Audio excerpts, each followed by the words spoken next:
And you know, I've just come to terms with it. Really, I know it's temporary, and I know that, you know, God willing, I will receive a liver and things will look up and I'll be back to my normal self.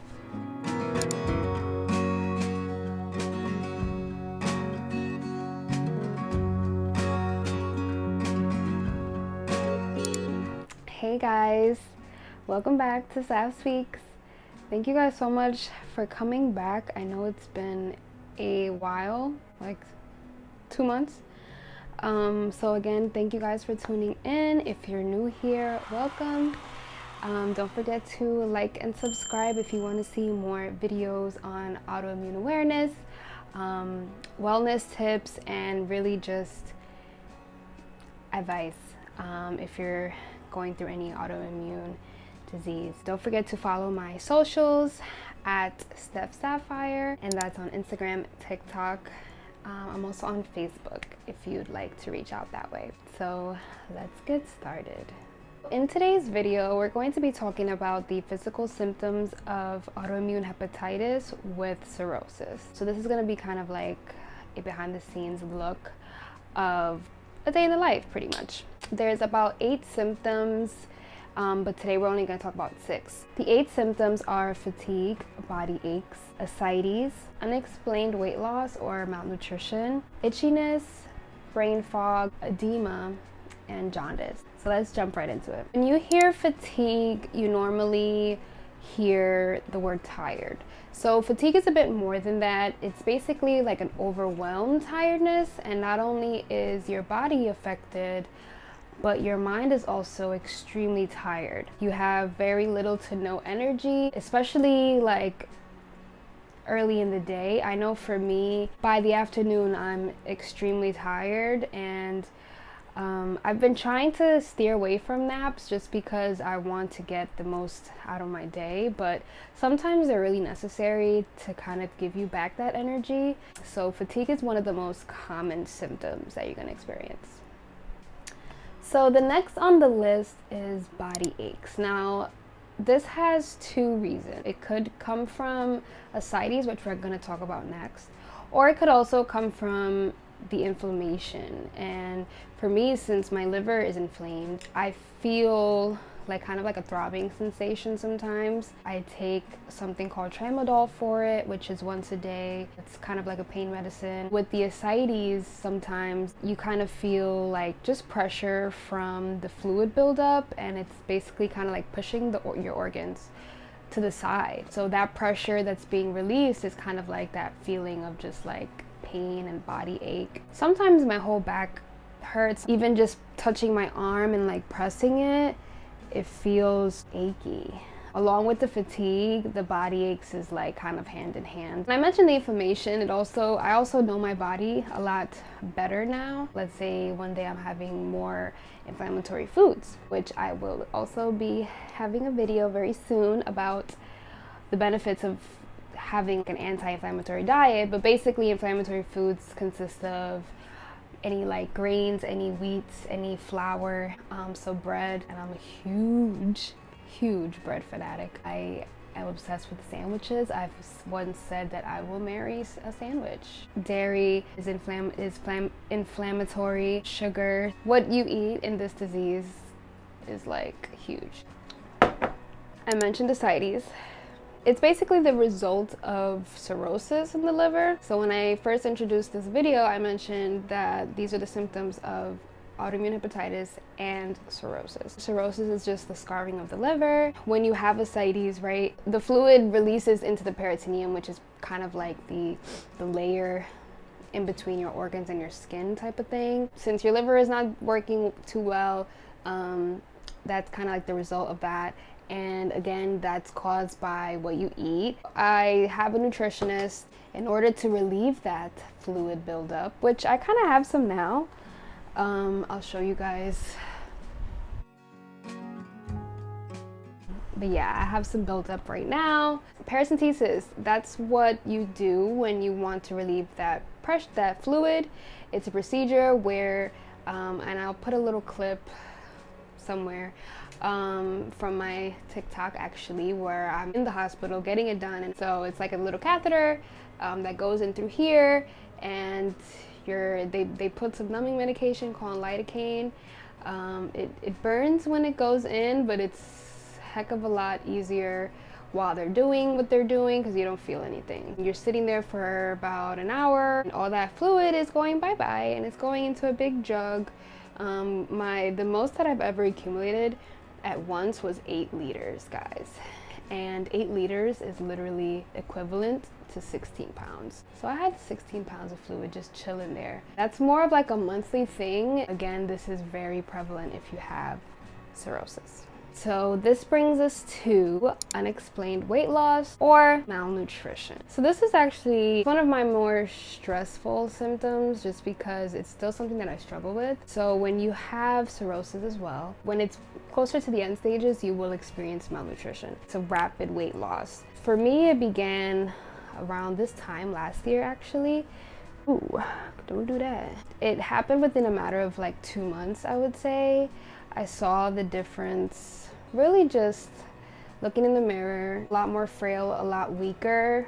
I would bump into things, and the main thing for me was just not being used to looking that way. My specialist never prepared me for this, and that's something that I still take to heart, because you're in that field and you see, you know, me, a young person who's never dealt with anything more than a flu once, a cold here and there. Like, I've up until then been a very healthy person. I just think that for all the time she was telling me how resilient I was when she could have threw that in there. I still hold some resentment for that. I think it's very important for doctors to do that with their patients. If I knew it was coming, I would have handled it better. I still am not really in the position to just buy a whole new wardrobe. I've just come to terms with it, really. I know it's temporary, and I know that, you know, God willing, I will receive a liver and things will look up and I'll be back to my normal self. So that's just something that I remind myself of. In a way, I realized this more recently. I used to really rely on my appearance. I used it as like a shield to kind of like hide what I would really feel, or, you know, when I had bad days, I'm like, well, if I go get my nails done, hair done, eyelashes done, this, that, and the third, like, I don't have any problems anymore. To me, it was kind of like an escape. Not that I don't do those things anymore, because I still do, but it really helped me capitalize on my actual strengths. It just made me see how much more I can offer and how much more was in there the whole time. Like, so yeah. Before I move on to the next symptom, so basically it happens as a result of reduced intake, absorption, and processing and storage of nutrients. In order to like increase that weight, you basically have to have a high daily protein diet. Since again the liver is sick and it's not working too well, it doesn't absorb the nutrients that it normally does when it is healthy. Let's say a sticker that like over time gets less sticky, right? Less things are going to stick onto it. So for me, my liver is like an old sticker. There's less nutrients that are sticking, you know, that actually benefit me. That was a good analogy. My dietitian puts me on like an 80 gram a day, which is a lot. I mean, unless you're like trying to be a bodybuilder. For, you know, a healthy person, 50, 60 is like the regular max. If you want to gain some muscle mass and some, you know, some pounds, you gotta eat more protein. So we've reached 5 out of the 6 that we're going to talk about today. That 5th one is itchiness. With liver disease, you may have like higher levels of bile salts that accumulate under the skin, and that's what causes the itch. When I was in the hospital last month for my emergency surgery, which is part of why I was absent for so long, because my body was kind of in shock, my bile like skyrocketed, and I was, when I tell you, like it was just itch city. The way you suppress it is you take this medication called hydroxyzine, and the side effect of hydroxyzine is like pure sleepiness. So I remember working, and I remember my itchiness was pretty high throughout that day. I felt like I was on heavy drugs. My eyes were like going like this. So that never happened again. And, you know, basically I had to take it at night. Like I said, the symptom ranges sometimes relative to food, but sometimes it's not. So I don't really know how to track it, if I'm going to be honest with you guys.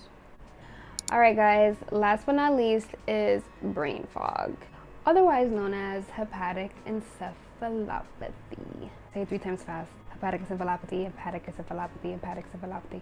Ooh. So basically what that is when your toxins that are not being filtered properly by your liver kind of rises to your brain. It causes confusion. You get forgetful. For me, it actually happened in a video that I was recording. I suffer from short-term memory loss. I got emotional in it because I literally could not remember what I was gonna say, and it just poof left my mind. And that happens some days more frequent, and some days that one as well is very hard to track. Again, very frustrating. You know, as a teacher, it was extremely frustrating because I'm supposed to be sharp. I'm supposed to be on my feet. I'm supposed to be on my toes. like if kids have questions, I gotta be boom, boom, boom. And I just was like, really?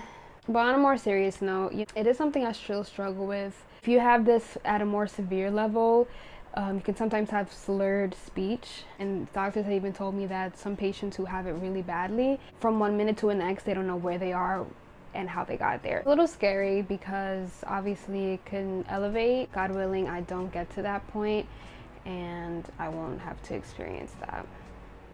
All right, guys, so now we've reached the end. That was 6 out of 8 of the most common symptoms of those with AIH and cirrhosis. So thank you guys for tuning in. Don't forget to like and subscribe. Share this with someone and help them learn something new today. Or if you go through this, leave a message in the comments. I really like to connect.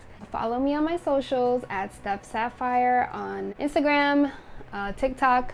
TikTok, you can find my kind of like raw update of like why I was absent for so long and why I was in the hospital and so much. All right, bye guys, be blessed and see you soon. Bye.